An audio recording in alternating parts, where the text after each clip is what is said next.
আবারও চলে আসলাম তোমাদের মাঝে ভেরি মোস্ট ইম্পর্টেন্ট জিকে প্রশ্ন উত্তর নিয়ে হাজির হয়েছে। অল কম্পিটিটিভ এক্সামের জন্য ভেরি মোস্ট ইম্পর্টেন্ট হতে চলেছে আজকের এই ভিডিওটি। তার আগে বলবো, যে সকল ভিউয়ার্স এখনও পর্যন্ত আমার এই চ্যানেলটি সাবস্ক্রাইব করেনি তাদেরকে বলো প্লিজ অতি দ্রুত সাবস্ক্রাইব করে দিয়ে আমাদের পাশে থাকুন এবং বন্ধুদের মাঝে শেয়ার করে দিন। চলুন আজকের প্রথম প্রশ্ন দেখে নেওয়া যাক। আজকের প্রথম প্রশ্ন হলো, কোথায় সাই হেয়ার গ্লোবাল কনভেনশন সেন্টার এর উদ্বোধন করলেন নরেন্দ্র মোদী? উড়িষ্যা, গুজরাট, অন্ধ্রপ্রদেশ, কেরালা।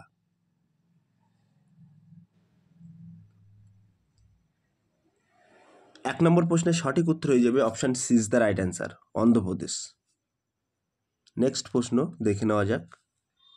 2 নম্বর প্রশ্ন, ন্যাশনাল সাইবার সিকিউরিটি কোঅর্ডিনেটর পদে নিযুক্ত হলেন কে?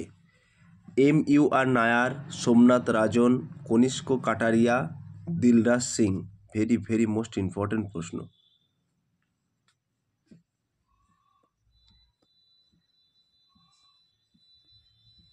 2 নম্বর প্রশ্নের কিন্তু সঠিক উত্তর হয়ে যাবে option A is the right answer, MU Nair. তাহলে ন্যাশনাল সাইবার সিকিউরিটি কোঅর্ডিনেটর পদে নিযুক্ত হলেন কে? MU নায়ার। এগুলো কিন্তু বাছাই করা প্রশ্ন, খুবই ইম্পর্টেন্ট, তাই বলবো ভিডিওটি স্কিপ না করে সম্পূর্ণটি দেখার জন্য অনুরোধ রইল। নেক্সট প্রশ্ন দেখে নেওয়া যাক। 3 নম্বর প্রশ্ন, নিম্নলিখিত কোন বিষয়টি যুগ্ম তালিকার অন্তর্গত? ভেরি মোস্ট ইম্পর্টেন্ট প্রশ্ন। এটি কিন্তু বিগত বছরে পুলিশে এসেছিল। অরণ্য, শিক্ষা, পুলিশ প্রশাসন, কৃষি।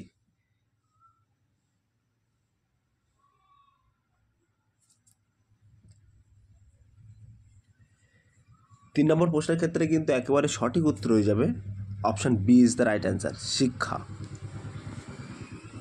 এই যুগ্ম তালিকায় কিন্তু শিক্ষাকে অন্তর্গত করা হয়েছে এবং স্বাস্থ্যকে কিন্তু যুগ্ম তালিকায় অন্তর্গত করা হয়েছে। যেহেতু এই অপশানে স্বাস্থ্য নেই, তাই এখানে কিন্তু শিক্ষা অ্যান্সার হয়ে যাবে। এবার এখানে যদি শিক্ষা না থেকে স্বাস্থ্য থাকতো তাহলেও কিন্তু স্বাস্থ্যটা রাইট অ্যান্সার হয়ে যাবে। নেক্সট প্রশ্ন দেখে নেওয়া যাক। 4 নম্বর প্রশ্ন, লোকসভায় একটি রাজ্য নৈতিক দলকে বিরোধী দলের মর্যাদা পেতে হলে ন্যূনতম কত শতাংশ আসন পেতে হয়? 10, 5, 33, 15।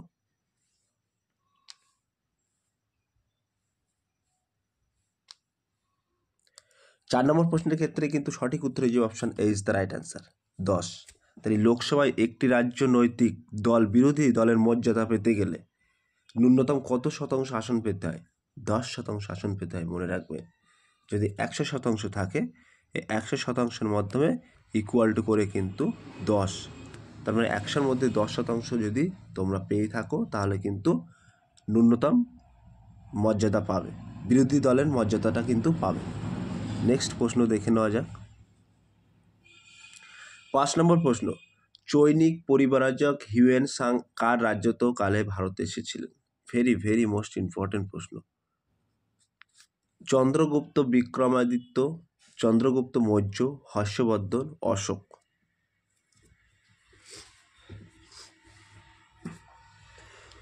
সো 5 নম্বর প্রশ্নের ক্ষেত্রে কিন্তু সঠিক উত্তর হয়ে যাবে option C is the right answer, Harshvardhan.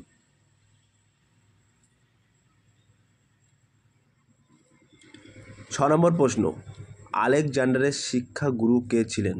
Very most important প্রশ্ন। Homer, Socrates, Plato, Aristotle.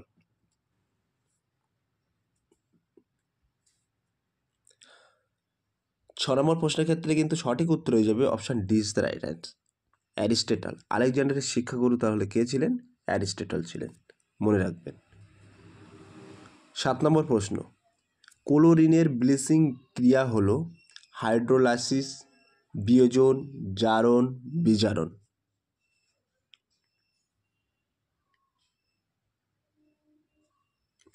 7 নম্বর প্রশ্নের ক্ষেত্রে কিন্তু সঠিক উত্তর হয়ে যাবে option C is the right answer, জারণ। 8 নম্বর প্রশ্ন, কোন বস্তু উত্তাপের ফলে প্লাস্টার অফ প্যারিস তৈরি হয়? জিপসাম, গ্রাফাইট, লেড এবং জিঙ্ক।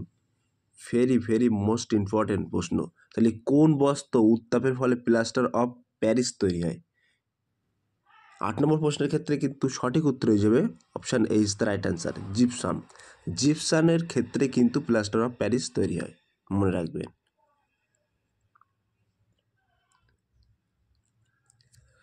9 নম্বর প্রশ্ন, দিল্লির প্রাচীন নাম কি ছিল? কামরূপ, ইন্দ্রপ্রস্থ, গয়া, অযোধ্যা।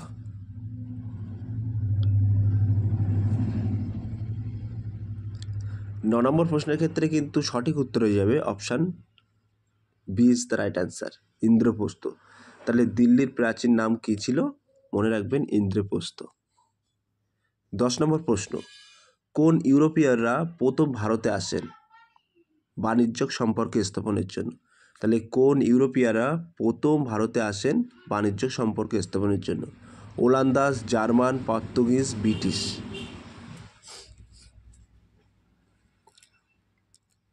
10 নম্বর প্রশ্নের ক্ষেত্রে কিন্তু সঠিক উত্তর হয়ে যাবে option C is the right answer, Portuguese.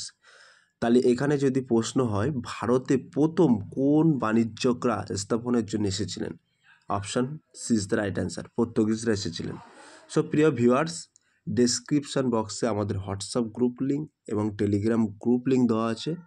যদি কেউ যুক্ত হতে চান সরাসরি ওই লিঙ্কে ক্লিক করে আমাদের সাথে যুক্ত হতে পারবেন। নেক্সট প্রশ্ন দেখে নেওয়া যাক। 11 নম্বর প্রশ্ন, নিম্নলিখিত কোনটি বায়োস্ফিয়ার রিজার্ভ নয়? অগস্ত্যমালাই, পাঁচমারি, নীলগিরি, নাল্লামালাই।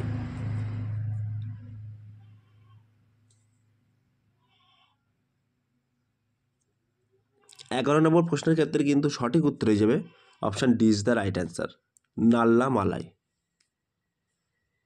12 নম্বর প্রশ্ন, ভারতের উচ্চতম এয়ারপোর্ট কোনটি? ভেরি মোস্ট ইম্পর্টেন্ট প্রশ্ন।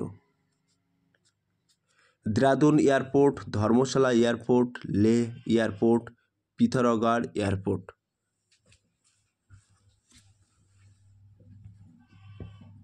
12 নম্বর প্রশ্নের ক্ষেত্রে কিন্তু একেবারে সঠিক উত্তর হয়ে যাবে option C is the right answer, Leh airport বর্তমানে ভারতের কিন্তু উচ্চতম এয়ারপোর্ট নামে পরিচিত, মনে রাখবেন।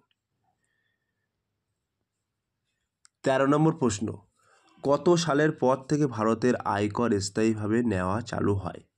1860, 1888, 1876, 1883।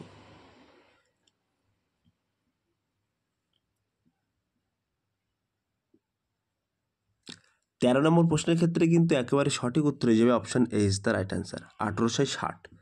তাহলে কত সাল থেকে ভারতের আয়কর স্থায়ীভাবে নেওয়া হয়? স্থায়ীভাবে নেওয়া হয় কিন্তু 1860 সাল থেকে কিন্তু ভারতে আয়কর স্থায়ীভাবে নেওয়া চালু শুরু হয়। নেক্সট প্রশ্ন দেখে নেওয়া যাক। 14 নম্বর প্রশ্ন, হিমালয়ান ফরেস্ট রিসার্চ সেন্টার কোথায় অবস্থিত? সিমলা, ভুটান, শ্রীনগর, দেরাদুন।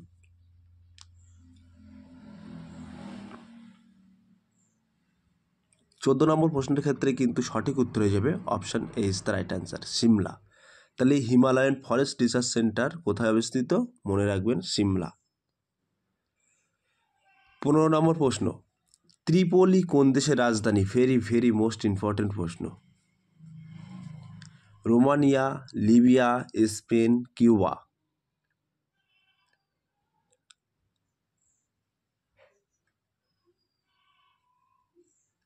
15 নম্বর প্রশ্নের ক্ষেত্রে কিন্তু সঠিক উত্তর হয়ে যাবে option B is the right answer, Libya.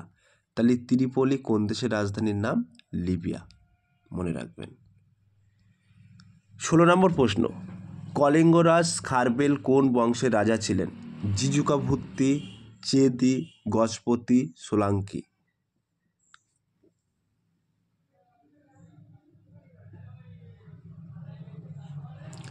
16 নম্বর প্রশ্নের ক্ষেত্রে কিন্তু সঠিক উত্তর হয়ে যাবে option B is the right answer, Chedi. তাহলে কলিঙ্গরাজ খরবেল কোন বংশের রাজা ছিলেন? মনে রাখবেন চেদি।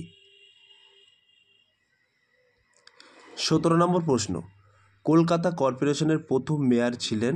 চিত্তরঞ্জন দাস, সুভাষচন্দ্র বসু, আনন্দলাল বসু, অরবিন্দ ঘোষ। এটি কিন্তু একাধিক পরীক্ষায় এসছে, এটি কিন্তু ভেরি মোস্ট ইম্পর্ট্যান্ট প্রশ্ন। সো 17 নম্বর প্রশ্নের ক্ষেত্রে কিন্তু সঠিক উত্তর হয়ে যাবে option A is the right answer, Chittaranjan Das. তাহলে কলকাতা কর্পোরেশনের প্রথম মেয়র কে ছিলেন? মনে রাখবেন চিত্তরঞ্জন দাস। 18 নম্বর প্রশ্ন, ভারতে ভোট দেওয়া ও নির্বাচিত হওয়ার অধিকার হলো একটি আইনত অধিকার, সাংবিধানিক অধিকার, প্রাকৃতিক অধিকার, মৌলিক অধিকার।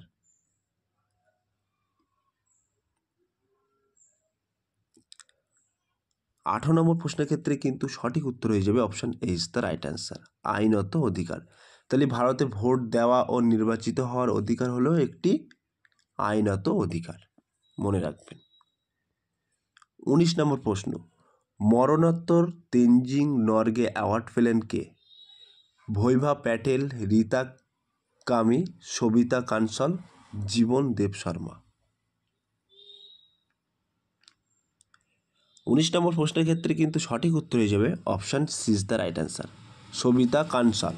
তাহলে মরণোত্তর তেনজিং নরগে অ্যাওয়ার্ড পেলেন তাহলে কে? সবিতা কাঞ্চল, মনে রাখবেন।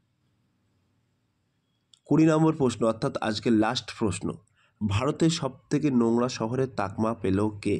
কলকাতা, হাওড়া, ব্যান্ডেল, কল্যাণী। সো প্রিয় ভিউয়ার্স, এটি তোমাদের জন্য হোমওয়ার্ক থাকলো। তোমরা সঠিক উত্তরটি বেছে নিয়ে কমেন্ট সেকশন বক্সে কমেন্ট করে জানিয়ে দিও। সো প্রিয় ভিউয়ার্স, এই ছিল আজকের টপিক ভিডিওটি। যদি ভিডিওটি ভালো লেগে থাকে প্লিজ লাইক, কমেন্ট এবং শেয়ার করে দিন বন্ধুদের মাঝে। ফিরে আসছে আগামী দিনে তোমাদের জন্য নতুন একটি টপিক ভিডিও নিয়ে।